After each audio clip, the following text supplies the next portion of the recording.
행복한 성탄 되십시오. 백신으로 오신 예수 그리스도의 회복이 여러분에게 있기를 축복합니다.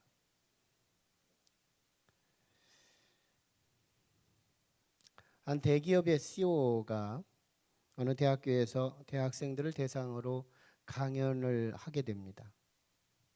많은 대학생과 교수님들이 이 CEO의 성공담을 듣기 위해서 몰려듭니다.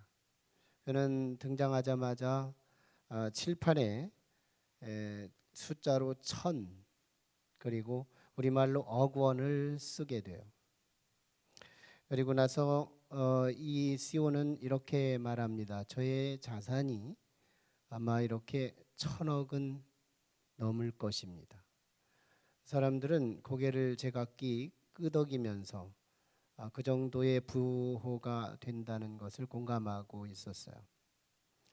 그때 그는 이 강의를 시작하면서 이 1000이라고 하는 숫자 끝에 있는 0부터 설명을 합니다. 끝에 있는 이 0은 이렇게 1000억을 모을 수 있는 가장 첫 번째 키는 바로 우리의 노력입니다. 우리의 노력이 없이는 우리는 이렇게 부호가 될 수 없다는 것. 두 번째 0이 표시되는 두 번째 자리를 그는 이렇게 말합니다. 그는 노력과 믿음, 두 번째가 믿음으로 소개하고 있었어요. 믿음이 있어야 한다. 어떤 금전관계나 어떤 사람과의 관계 속에 신뢰가 없다면 우리는 참 재산이 모아질 수가 없다는 거예요. 세 번째 0을 표시할 때는 그 0은 우리의 관리, 자신이 아무리 돈을 많이 번다고 하더라도 이 물질은 관리되지 않으면 물질이 성장할 수가 없다고 하는 것이었어요. 그러면서 이 CEO는 마지막 1이라고 하는 1000이라고 하는 마지막 1, 숫자 1 이것을 마지막으로 소개하면서 그것을 건강과 사랑으로 설명했습니다. 사실은 이 1이라고 하는 숫자가 없으면 0이라고 하는 세계도 한꺼번에 0이 되고 만다는 것을 강조하면서 1의 중요성을 그렇게 강조하게 됩니다. 1이 바로 오늘 우리에게 사랑이요, 또한 일이야말로 우리에게 너무너무 중요했던 건강이라는 것. 실제 건강이 없다면 우리의 재산은 0이나 마찬가지가 되는 것이고, 실제 우리의 삶 속에 사랑이 부재하다면 우리 인생은 0에 불과하다 하는 그런 이야기를 CEO가 설명을 한 겁니다. 저는 이 이야기 속에서 하나가 없어서 제로가 된다는 이야기, 하나가 없어서 제로가 될 수 있는 이야기는 얼마든지 우리 주변에서 찾을 수 있을 뿐 아니라 우리 인생 전체를 두고 보았을 때 정말 우리가 영적으로 하나가 없으므로 우리는 멸망이라는, 망한다는 그것을 도식화할 수 있는 것이 있는데 그게 바로 예수 그리스도이십니다. 2000년 전에 예수 그리스도가 아마 우리의 선물로 오시지 않았다면 우리 인생은 아무리 화려하고 아무리 지체 높고 아무리 건강하고 아무리 돈이 많고 아무리 성공했다고 하더라도 결국은 망하는 길로 간다는 거예요. 그럼에도 불구하고 우리의 인생을 참 희망 있게 소망 있게 살아갈 수 있는 이유는 우리의 끝자리에 1이라고 하는 의미, 그래서 우리의 삶 속에 예수 그리스도가 함께 하기 때문에 우리는 정말 참 복되고 기대할 만한 인생을 우리에게 허락되었다는 거예요. 우리 인생에 예수가 없다면 정말 우리의 인생은 0에 불과할 수밖에 없는 거. 이것은 우리가 동의하든 동의하지 않든 성경의 선포라는 사실이에요. 그러므로 예수 그리스도께서 이 땅에 오셨다는 이 성탄은 우리 인생에 너무 많은 가치를 부여합니다. 일 하나가 있으므로 그리스도 한 분이 계심으로 우리 인생에 주어진 모든 축복을 유효시키더라는 거예요. 저는 우리 현수막의 금년에는 이 백신으로 오신 예수, 성탄, 그리고 소망으로 맞을 새해, 이렇게 표제를 삼았어요. 이 코로나 시기에 정말 우리가 힘들고 어려울 때 예수 그리스도가 진짜 우리의 백신이기를 기대하면서 사실은 현수막 구호로 삼게 되었습니다. 정말 이 시대에 백신이 그렇게 필요하고 또 우리가 사모하며 그것을 접종하듯이 예수 그리스도께서 이 땅에 오신 그 그리스도가 각 사람들의 마음속에 접종되는 그런 기회가 됐으면 좋겠다는 거예요. 성경은 구약에 예언된 메시아가 이 땅에 오시는 것을 임마누엘이라고 소개해요. 임마누엘. 마태복음 1장 23절에 보라 처녀가 잉태하여 아들을 낳을 것이요 그의 이름은 임마누엘이라 하라. 우리는 이 성탄을 맞아 임마누엘의 복음을 한번 묵상해 볼 필요가 있다는 거예요. 임마누엘. 예수님의 벼로로 임마누엘로 오신 예수님. 그분이 어떤 뜻을 갖고 있는가? 그리고 어떤 특혜가 있는가? 임마누엘은 일단 하나님이 우리와 함께 하신다는 성서의 바로 직해가 우리에게 소개되고 있어요. 바로 해석해 주셔요. 하나님이 우리와 함께 하신다는 거. 임마누엘을 수용하는 사람들에게 놀라우신 하나님의 정체성의 변화가 일어납니다. 오늘 임마누엘 되신 예수 그리스도가 우리에게 영접되고 수용되는 사람마다 우리 자체의 정체성이 바뀐다는 거예요. 그것은 뭘까요? 나는 단순히 내가 아니고 소위 자연인 내가 아니고 나는 하나님이 함께 하는 사람이다. 이건 출애굽기에 나타난 모세에게 하나님께서 가르쳐 주신 말씀의 근거예요. 하나님께서 모세를 시내산에서 부르십니다. 그리고는 내 백성을 구하라고 사명을 소명하게 돼요. 그때 모세가 왜 하필이면 나입니까? 나보다 말 잘하는 우리 아론도 있고 왜 젊은 사람들도 많은데 왜 하필이면 내가 이렇게 높아인 나를 왜 백성을 구원하는 사명자로 내게 명령을 하시는 겁니까? 그러면서 계속 하나님과의 실랑이를 합니다. 그때 모세는 이렇게 말해요.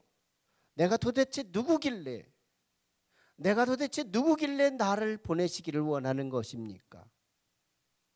그때 하나님이 대답하시는 거예요. 동문서답 같은 대답이지만 너는 내가 너와 함께하는 자이다. 너는 모세다. 너는 이드로의 사위다. 너는 히브리 백성의 한 사람이다. 이런 자연인의 호칭으로 모세를 칭호하지 않고 모세를 향하여 이렇게 표현하는 거예요. 너는 내가 함께하는 사람이다. 하나님이 함께하는 모세. 이것이 모든 그리스도인의 정체성으로 삼아야 한다는 거예요. 오늘 우리의 정체성은 단순히 이종현이 아니고 단순히 우리 김윤수 장로님이 아니고 하나님이 함께하는 김윤수 장로님, 하나님이 함께하는 이종현 목사, 하나님이 함께하는 우리 방수미 권사님, 하나님이 함께하는 저와 여러분이 되기를 주의 이름으로 축원합니다. 나의 정체성이 뭐예요? 나는 하나님이 함께하는 사람이다. 여러분 정말 하나님이 함께하는 것을 경험해 보셨나요? 하나님이 함께하는 것을 경험할 때 보면 조금은 이렇게 양면적 경험이 꼭 필요해져요. 한 번은 굉장히 어두울 때가 있었어요. 이 일도 안 되고 저 일도 안 되고 또 안 될 것 같고 내 상황이 네거티브하게 해석이 되며 부정적인 사고가 나를 지배할 때가 있어요. 그때 나는 정말 괜히 목회했는가 보다. 나는 괜히 개척을 했는가 보다. 이런 후회가 나도 모르게 내 입술을 타고 나와요. 그러다가 어느 한순간 하나님의 은혜의 천을 만나면서 은혜가 회복이 되는데요, 하나님이 나와 함께 하신다는 느낌을 받게 해요. 그때 보면 이상합니다. 해석 자체가 내가 하는 게 아니고 하나님께서 내 속에서 해석을 해주는데 잘 될 것 같은 거예요. 잘 될 것 같은 거예요. 주의를 기다려도 잘 될 것 같고 목회를 해봐도 잘 될 것 같아요. 그런데 더 중요한 건 잘 될 것 같은 이 해석과 함께 사건들이, 일이 진행되는 것들이 잘 되더라는 거예요. 난 그때 하나님이 함께하는 것을 실감하는 거예요. 하나님이 함께한다. 하나님이 함께하는 사람들의 생각을 보면 알 수 있어요. 누가 부정적으로 해석도 하지 않았는데 스스로 부정적으로 똑똑한 것처럼 나는 면밀하게 해석하고 면밀하게 그것을 직관한다는 이유로 어둡게 해석해요. 걸어가면서 지내고 보면 아닌 게 아니라 어두운 일들이 나를 기다리고 있어요. 하나님이 함께하는 사람은 이상합니다. 소망이 정체성이에요. 될 것 같아요. 성경은 말씀해요. 악인은 그 두려워하는 것이 임하지만 의인은 바라는 것이 다 이루어진다고 말하고 있어요. 오늘 우리의 내면 속에서 될 것 같은 이 소망, 이것이 반드시 우리의 현실로 나타나고 내 얼굴로 보여지게 하는 날이 온다는 거예요. 하나님이 함께하는 사람의 특징, 그게 뭐예요? 내 내면 속에서 소망이 생긴다는 거예요. 그리고 이 소망은 헛소망이 아니고 뻥치는 소망이 아니고 실탄 있는 소망, 역사가 반증해 주는 소망, 이런 소망들이 우리를 기다리게 하더라는 거예요. 하나님이 함께하는 저와 여러분이 되기를 주의 이름으로 축원합니다. 나는 자연인이 아니다. 우리 예수 믿는 저와 여러분은 하나님이 함께하는 나다. 이 의식을, 이 믿음을 우리의 마음속에 이 정체성으로 삼고 돌아갈 수 있기를 축원합니다. 나는 하나님이 함께하는 사람이다. 그리고 좀 부족하다면 이것을 기도할 필요가 있어요. 하나님, 다른 거 다 몰라요. 난 다른 거 다 몰라도 난 하나님 한 분만 선물해 주세요. 산타크로스 할아버지 안 와도 괜찮아요. 내게 돈 안 줘도 괜찮아요. 하나님, 당신만 나의 선물이 되어 주옵소서. 그러지 않아도 예수 그리스도는 우리의 선물로 오신 거잖아요. 예수님 한 분, 하나님 한 분이 나의 선물이기를 원하는 이 성탄의 시즌에 오늘도 사모하고 갈망하는 마음으로 하나님이 함께하는 저와 여러분이 되기를 축원합니다.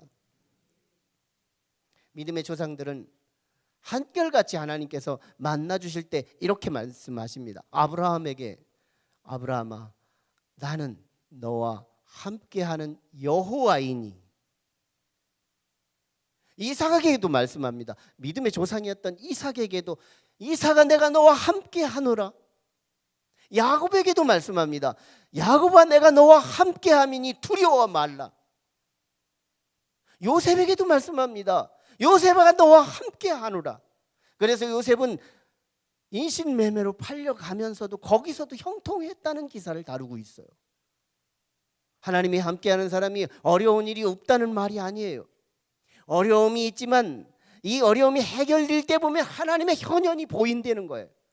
하나님이 분명히 함께 하시는 증거를 나타내게 하신다는 거예요.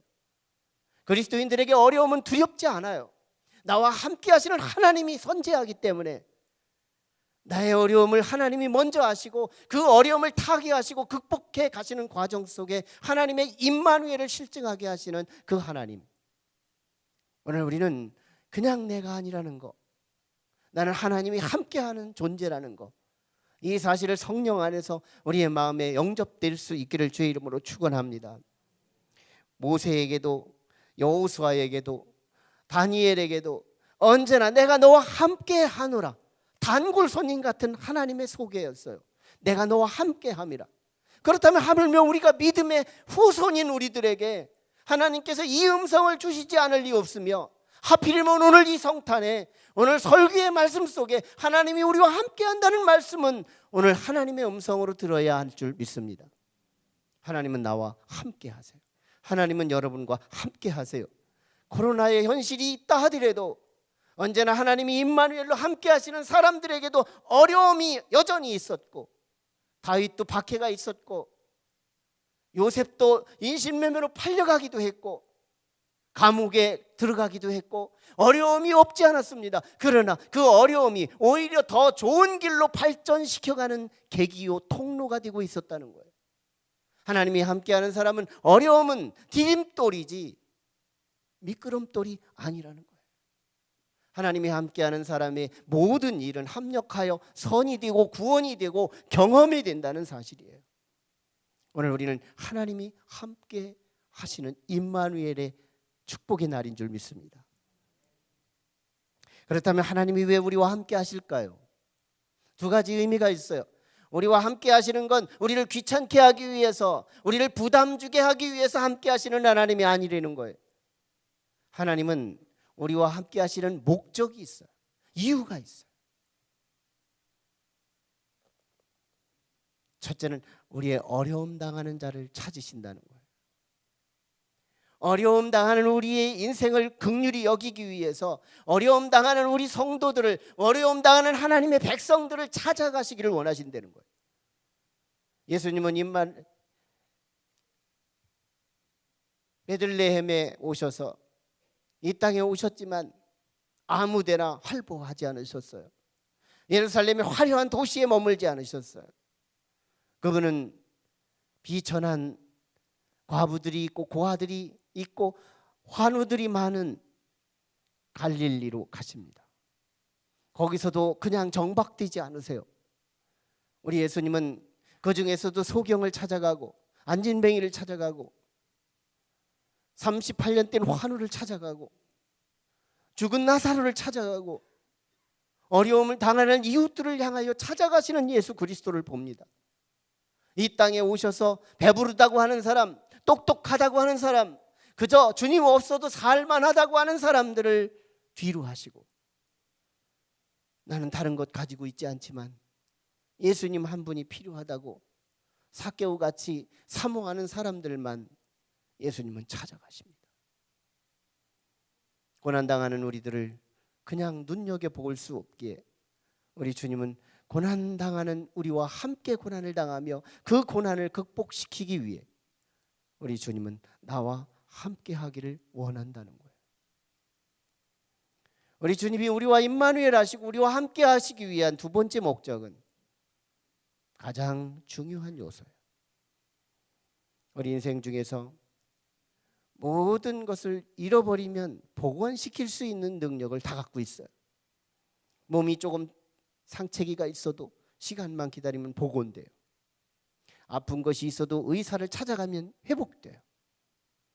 돈을 잃어버린 것이 있어도 조금만 노력하면 다시 모아줄 수 있어요. 우리의 상실은 대부분 복원을 전제한 상실들이에요.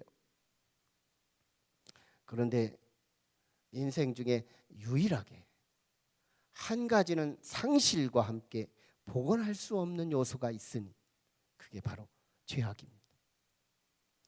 우리 인생은 죄를 지을 자유는 있지만 죄를 근본적으로 해결할 능력이 없다는 거예요.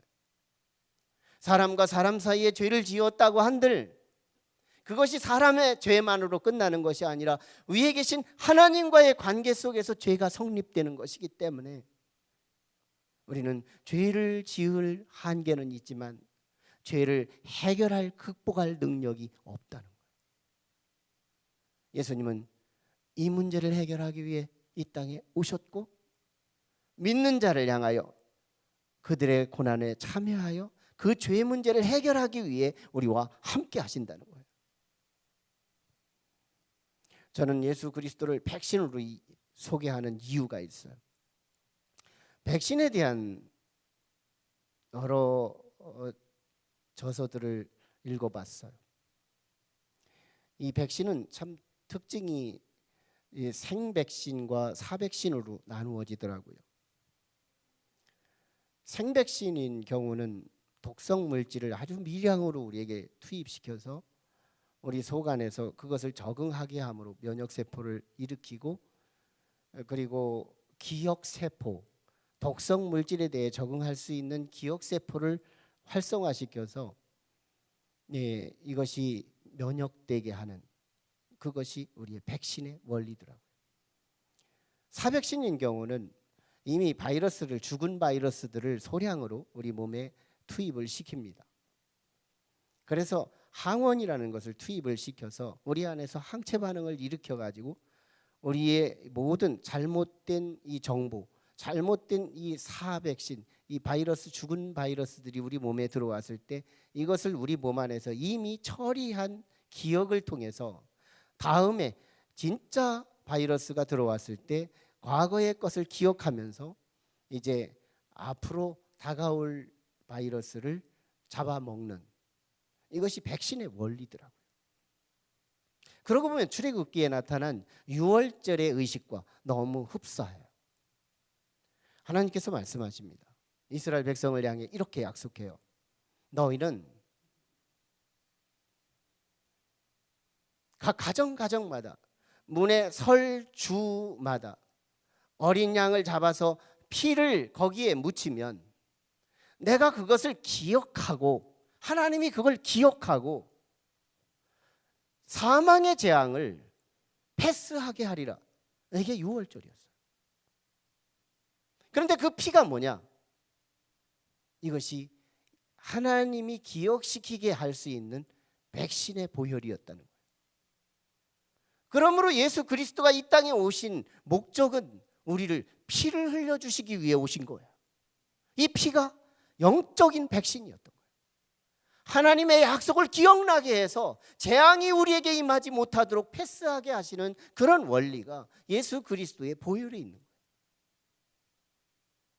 그래서 저는 예수 그리스도가 우리와 함께 하는 사람들, 이 코로나 시국 언제 끝날지 아무도 모르지만 그 상황 속에서도 걸리더라도 걸리지 않더라도 저는 예수 그리스도의 백신이 우리를 구원하실 줄로 믿습니다. 바이러스는요, 코로나 바이러스는 사실은 가끔씩 돌아가시는 분들이 있어서 우리를 놀라게 하지만 확률들로 보면 돌아가시는 율보다 치유되는 영이 훨씬 더 많습니다. 그런데 이 확진자들 중에서도 또 여러 통증과 아픔이 반동되는 그런 확진도 있지만 아무 증세 없는 확진도 있습니다. 그러고 보면 확진되었다가 한번 나았으면 백신 주사 4번 맞은 거 5번 맞은 효과가 있다고 합니다. 사실은 확진이 되더라도 다 죽는 게 아니라고 할 적에 이 코로나는 엄격히 따지면 그렇게 치명적이지 않다는 거예요. 그러나 우리 인생에 이 확진 걸려서 잠시 죽을 수 있다는 거, 그리고 또 조금 있으면 나을 수 있다는 거, 이런 정도의 코로나의 두려움이 있다면 우리는 예수 그리스도를 믿지 않으므로 영원한 지옥에 던져져서 고통당하는 그 고통을 면한다는 이 백신이야말로, 예수 그리스도의 피야말로 얼마나 효과가 큰 거예요. 1년의 고통으로 끝나지 않고 코로나는 잠시 몇 주만 아프면 되는 거고 얼마 있다 회복되면 그만인 것이지만 우리 예수 믿지 않고 죽은 우리들에게는 우리의 모든 죄 때문에 사실은 영원토록 고통을 당해야 하는 그 지옥에 던져지는 그 고통을 면하기 위해서 예수 그리스도의 언약된 피로 우리에게 약속하고 있는 이 예수의 백신은 영원한 문제라는 거예요. 영원한 고통이 극복되는 문제라는 거예요. 일시적인 고통이 극복되는 백신이 아니고 영원한 고통을 면하게 하는 백신, 예수 그리스도, 이 고통을 가장 두려워할 수 있어야 한다는 거예요. 만약에 그 고통이 두려운 것이라면 예수 그리스도는 이 땅에 오신 이 성탄절은 정말 기쁨의 성탄절일 수밖에 없습니다. 백신이 없었을 때 백신을 처음 맞는 순간 우리는 얼마나 설레었던 거예요. 백신 맞으면 모든 바이러스가 이제 아무것도 침투하지 않을 거라는 희망 때문에 우리는 기대에 건 때도 있었어요. 그러나 거기에는 오차도 있었고 예외도 있었어요. 예수 그리스도의 그 십자가의 보혈은 예외가 없다는 거예요. 하나님의 신실하신 언약, 하나님의 약속. 저는 생물학적인 약속이라면 믿지 않겠어요. 그런데 하나님의 신실하신 입술로 약속하신 그 언약의 피, 그것이 우리의 영원한 백신이 된다는 것. 이것이 우리와 함께 하기 위해서, 영원한 천국에 입성케 하기 위해서 예수 그리스도가 우리에게 선물로 이 땅에 오셨다는 거예요. 이 땅에 백신이 있다고 모두가 백신을 맞는 게 아닙니다. 백신에 대한 믿음이 있는 사람만 병원에 찾아가서 우리는 백신을 주사해요. 마찬가지예요. 이 땅에 그리스도께서 오셨다 그래서 누구나 그리스도를 누릴 수 있는 것은 아니에요. 백신이 이 땅에 충만하다고 해서 백신을 다 맞는 것이 아닌 것처럼 예수 그리스도가 이 땅에 오셨다고 해서 누구나 예수 그리스도를 누릴 수 있는 것이 아니라는 거예요. 믿음 있는 사람, 백신에 대한 신뢰가 있는 사람만 병원에 가서 그것을 맞을 수 있는 것처럼 오늘도 오신 예수 그리스도가 영원한 백신으로 우리에게 선물이 될 수 있다는 사실을 믿는 사람만 교회를 찾아와 백신 복음을 들을 수 있더라는 거예요. 오늘 예수 그리스도의 임마누엘, 하나님이 왜 함께 하시는가? 우리를 불편하게 하기 위해, 부담 드리기 위해, 우리에게 어떤 헌금을 걷어들이기 위해 아닙니다. 영원한 문제를 해결하기 위해, 우리의 크고 작은 문제를 같이 동행하기 위해 우리 예수님은 우리와 함께 하신다고 약속하고 있어요. 이 성탄의 기쁨이 저와 여러분의 가정에 충만하기를 주의 이름으로 축원합니다.